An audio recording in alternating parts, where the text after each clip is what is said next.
Hi everyone, Namaste. Welcome to our first Wisdom Monday. I thought I want to create a space for everyone that we can come together and share our understanding about yoga psychology, yoga philosophy, the mind, what is the flow state, going even beyond the flow state, entering the present moment, the here and now. So, what I will do is I will talk for 10-20 minutes and then create a space for everyone to ask questions. And it's a little bit more interactive. This will be the first episode, so let's see where it goes from there. And today's topic is the subconscious mind because I think it's very important for us to understand the mind and the subconscious mind. What's the difference and how are we programmed and how can we come out of it? And this is where it becomes interesting with the flow beyond method. The mind or the subconscious mind. In yoga philosophy, in the Yoga Sutras, also in the Bhagavad Purana, in the third canto, Kapila Dev, they gave us instructions, Patanjali in the Yoga Sutras, gave us instructions about the Citta. Yeah, the Citta is the subtle body, you can say. Yeah, there's different bodies. We have the gross material body, the subtle material body, and the subtle body is made out of intelligence, buddhi, yeah, the intellect, which has discernment, um, good or bad. Yeah, this feels right. This doesn't sound so good. Yeah, you have some conscious or some higher understanding of reality, what is wrong and what you should avoid. Eating in the evening, going to bed early, waking up early, doing meditation, serving society. This is all on the intellect. The mind, manas, is more yes or no, attachment, aversion. Yeah, um, maybe you become a monk, and because you are afraid of women, yeah, you don't want to get entangled, and you're attracted and lusty, yeah, aversion, or you have strong attachment and you become a monk because yeah, I mean, both is the attachment, but one is more the aversion, like women are bad, and the other one is the attachment because you see your own faults and you hide yourself as a monk, like I did. Not only because of that I became a monk, but very deep inside, yeah, was this insecurity around women, even though I had relationships before, but somehow this attachment and aversion, yeah, it's just two different sides, but it's still the same, like the matrix or computer, zeros and ones, good or bad. I like this, I don't like that. Different than the intelligence, because the intelligence tells us, hey, you shouldn't indulge in that. It's not good for you. It will lead to digestion problems or to addictions. You will be tired. You can't do your work. Don't do that. This is the intelligence, the buddhi. And then we have the ahankara, the I maker, yeah, the I creator. I am. I'm Advaita. I'm this body. I'm a human. I'm German. Actually, I'm Austrian. This identification. I'm not a German. I'm Austrian. I, me, and mine. Yeah, whatever we say, and we put the I, me, and my before, this is the identification with my body, right? It's my body, it's something I possess, but it's not me. But the illusion is so strong that we think we are this body. So we call this the Citta, yeah, the subtle body. And in this Citta is the soul, the Atman or the Jiva. The Atman is the self. The channel is called Atma flow, yeah, the journey, the flow of the Atman. Atma also stands for the body, for the mind, for the soul, for the self. But also we have a description of the Citta as the subconscious mind. And this is where it gets interesting, because we say the Citta is made out of buddhi, intelligence, manas, the mind, and ahankara, the ego. But then also we say Citta is the subconscious mind. What does that mean, subconscious mind? It's the samskaras. Yeah, samskara means a deep impression. If somebody hurts you in childhood, when I was young, I had this yo-yo, and my friend's brother, he borrowed it to me, and the next day he wanted money back. He said it was broken, but I didn't break it. I didn't break it. He wanted money for me, and I had this fear of him, and my whole life I had this, yeah, conception about people who are older, a few years older than me. They want to harm me. Yeah. Or I had a girlfriend, she broke my heart. So now girls who look similar to her, I try to avoid. I mean, now I'm married, but before, because I got hurt so deeply, yeah, that in my subconscious mind, I created a reality. Or your mother tells you, you're not good enough, or we only have enough to eat, we will never have too much. Yeah, we live simple. Rich people are bad. On all kinds of things we hear. You always the idiot. You always get caught. Why is it always you? Yeah. So from early childhood we get programmed, and the subconscious mind, the Citta, runs 95% of our life. Is programmed. What we eat, yeah. Probably our parents told us, fed us, and showed us the way they eat, and we adapted to that way. Then I became a monk, for example. I became vegetarian, and I try to eat only food which is not harmed or killed. So, and we offer it with love and devotion to divinity.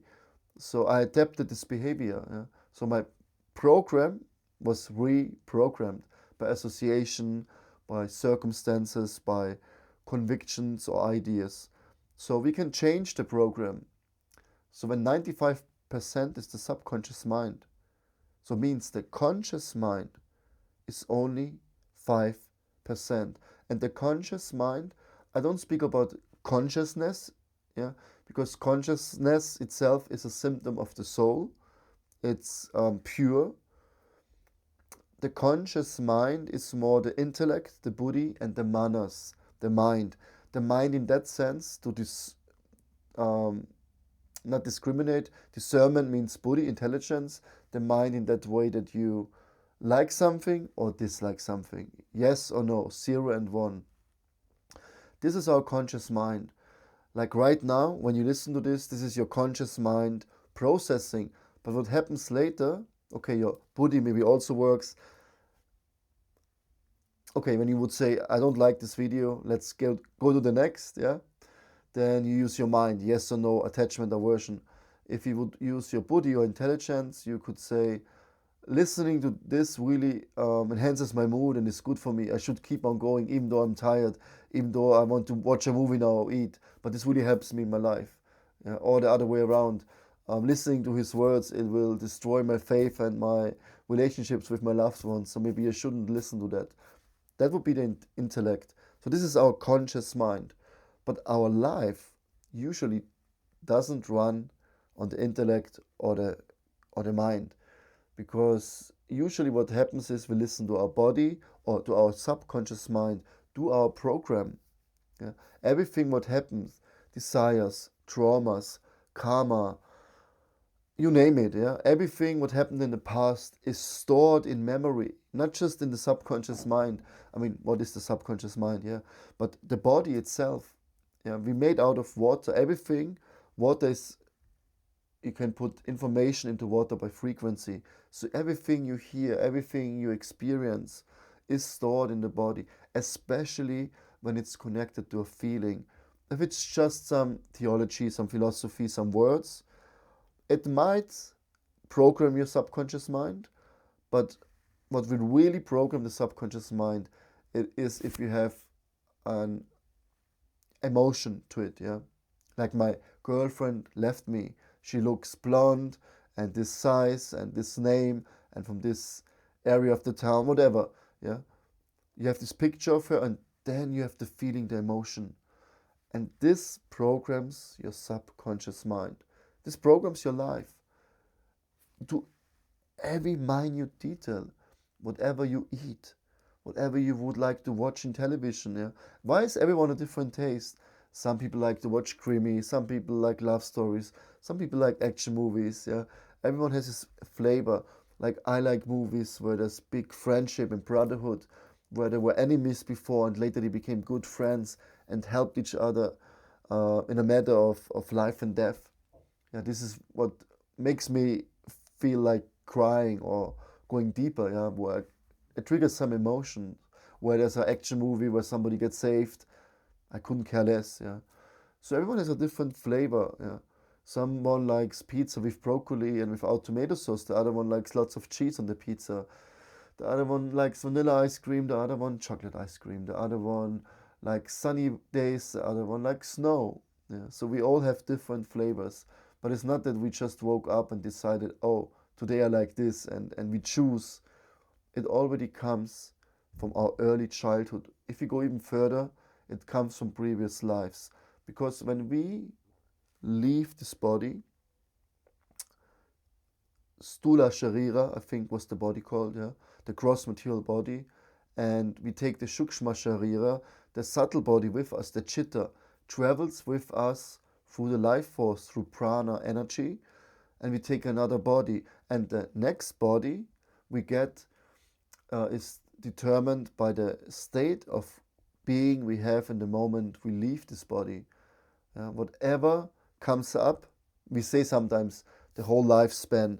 Yeah, he saw like a movie, his whole life, he saw it again. Many people who are who experience near-death experiences, they share actually that they had this movie playing and they could see the whole life.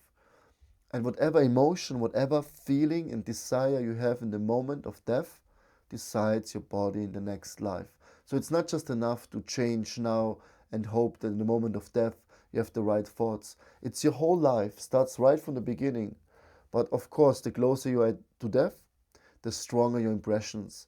So that's why we try in yoga, we try to develop a sattvic, pure intentions, a good open heart, compassion, love, kindness. We don't kill animals, we don't eat animals. We live with nature, we do something good for our body, we meditate. Yeah, all these good things, because this will determine our body in the next life. Or we give in charity, we help people. Like what I try to do is to give spiritual knowledge, because it uplifted me, it gave me more joy, more bliss, more harmony.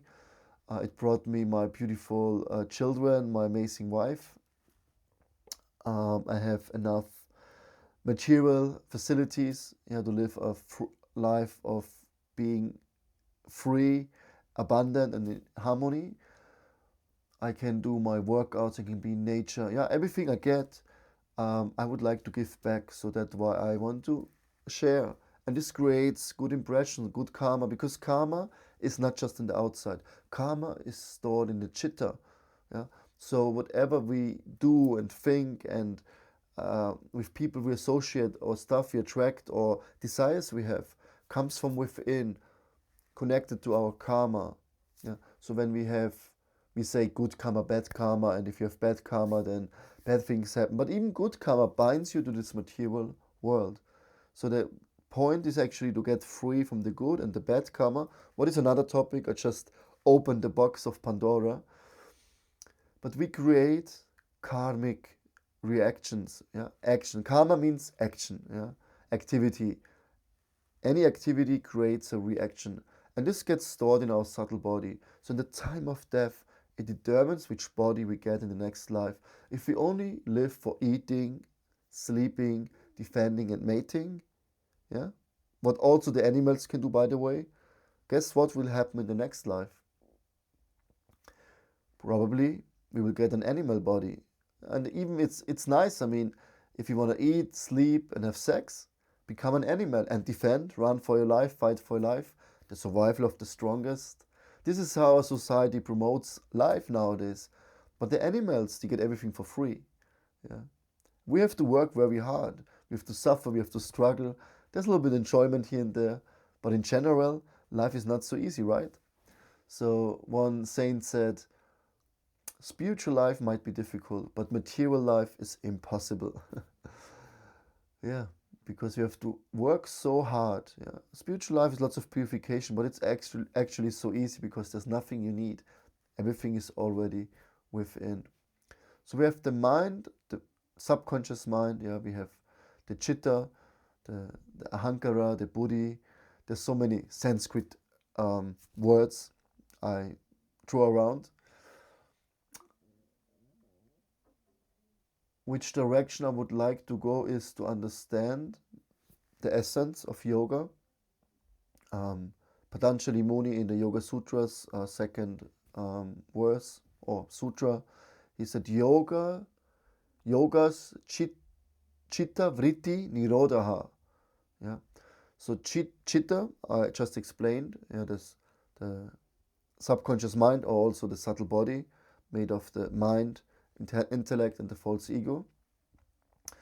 Yogas, yoga, the purpose of yoga is to still the vrittis, the fluctuations of the mind, the impressions we accumulated in many lifetimes. We carry through our karma into this lifetime. That's why we have certain tastes from very childhood. I have two different children. One is 4, the other one is 6 months. And they have different tastes. They have a different look, they have different desires, different expressions. Yeah. And where is it coming from? We think it comes from the parents, from the DNA. And that's true, because it's also part of the karma in which family you take birth. Because according to your thoughts, to your citta, to your mindset, to your consciousness, you get the body in the next life. So then we get this body, we get our mind, we experience life, and we make decisions based on our impressions we accumulated from so many lifetimes. We think about freedom, but there's not much freedom. At one point we had freedom, but now we dictated by the program of our subconscious mind. But then we have also the manas, the monkey mind. Always want to be engaged. What about this? What about that? This blog, YouTube, social media, I don't know, whatever, you know the game, you know the drill. So we are so full, always engaged with this outside world, that it's very difficult to still the mind. The vrittis, the fluctuations.